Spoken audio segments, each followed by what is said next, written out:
Verbally, please. And with that, I'll be starting my speech in 3, 2, 1. We think that proposition is 100% correct in this debate when it comes to describing the problems that women face when basically approaching a court in terms of domestic violence, in terms of sexual assault.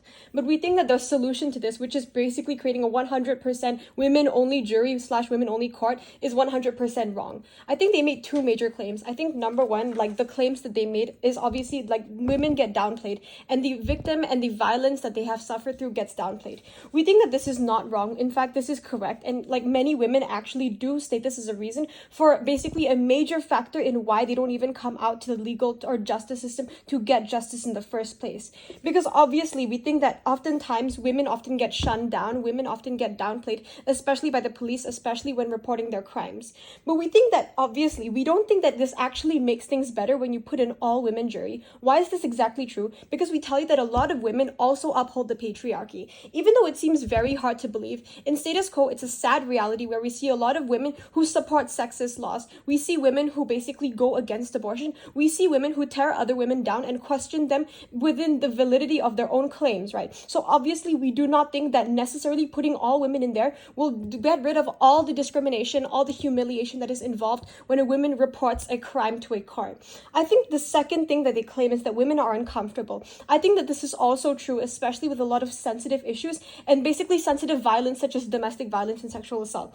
I think obviously the reason why they are even uncomfortable in the first place is, I think number one, the big factor of this is obviously when a majority male court is there, they will feel intimidated. I think this is 100% true. But I think Ryan tells you that obviously our solution is not to necessarily create an all-women court, it's to create a balanced court, which will probably fix the issue of intimidation. But I think even with this, you don't necessarily solve all the problems with intimidation. Why is this exactly true? I think because the first step in reporting a crime to the police is already humiliating in of itself, right? You have to recount your violence, you have to recount the trauma, and you have to describe it in vivid detail to a police force, which is probably going to be all male, right? That is already humiliating in of itself, right? But that does not in any way link to the part where a jury is fully male or a jury is fully female.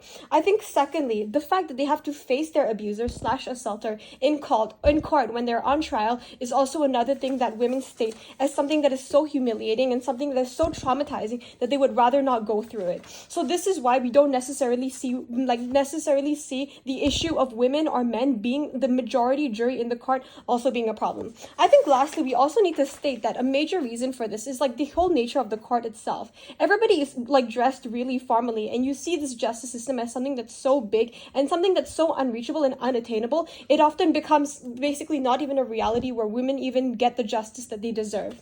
I think firstly, our first argument about how it actually does not solve the entire problem and the entire issue of bias and intimidation that victims face in the first place. I already covered this in my responses, but let's just go back into it.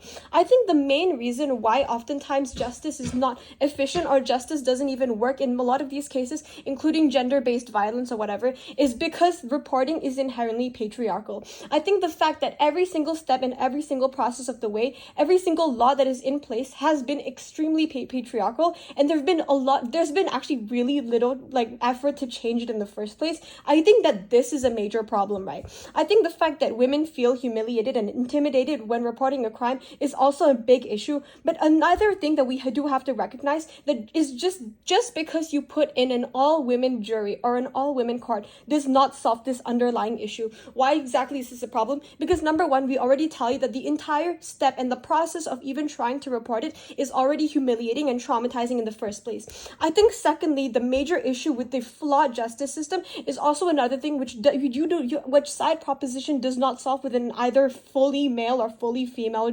court or justice system.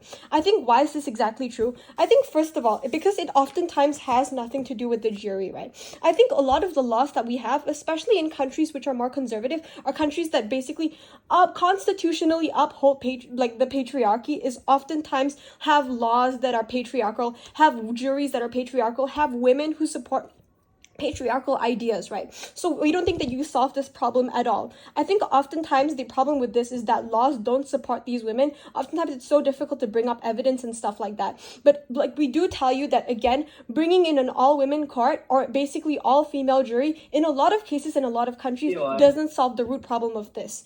Before I continue, I'll take a point.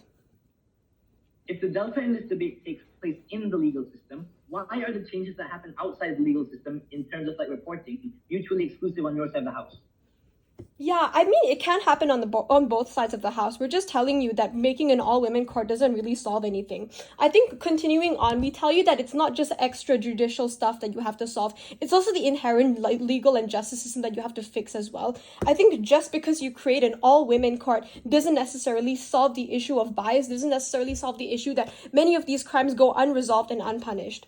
I think secondly, the exclusive harm that we have on our side of the house is that you reduce the diversity and the experience of the jury, as well as downplaying the role of women in the justice system. I think oftentimes because there's no guarantee of like a woman necessarily being experienced or necessarily being somebody who is willing to accept and is willing to take in the victim's testimony or basically willing to take in a victim's trauma, right? I think oftentimes, even though we do have to concede that oftentimes women are like more able to sympathize with other women, especially when it comes to context of gender violence, we don't think that you necessarily guarantee this at all. And oftentimes women are the ones who often veto. Women are oftentimes the ones that downplay other women's like struggles, violence, and trauma. But I think other than that, I think the second major harm in this is that you basically reduce the role of women in the legal system to just basically just being in a jury with full of women and basically being in a jury that only deals with gender violence and gender discrimination or whatever other gender crimes that happen in the world.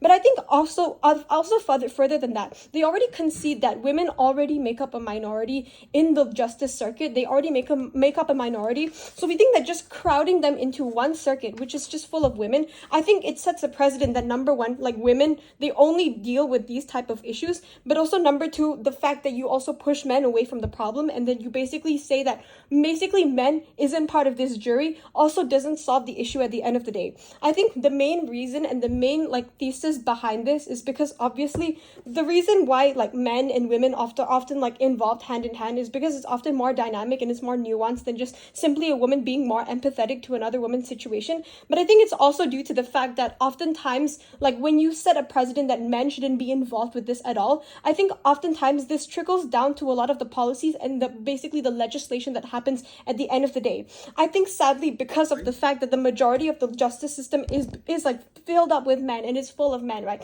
I think number one, not just pushing men away from this, but also shying away from the issue doesn't necessarily solve like the root problems that we tell you, right? The root problems which basically regard obviously reporting the crime in the first place, but also regard the major laws and basically the gender violence and discrimination that even occur and that are allowed to like institutionally happen in society. So with that, we tell you that basically you don't solve the problem with making an all-women court. In fact, you just make the problem worse by basically pushing men away and telling women that you should be the ones solving these problems. So with that, I'll end my speech here. Thank you.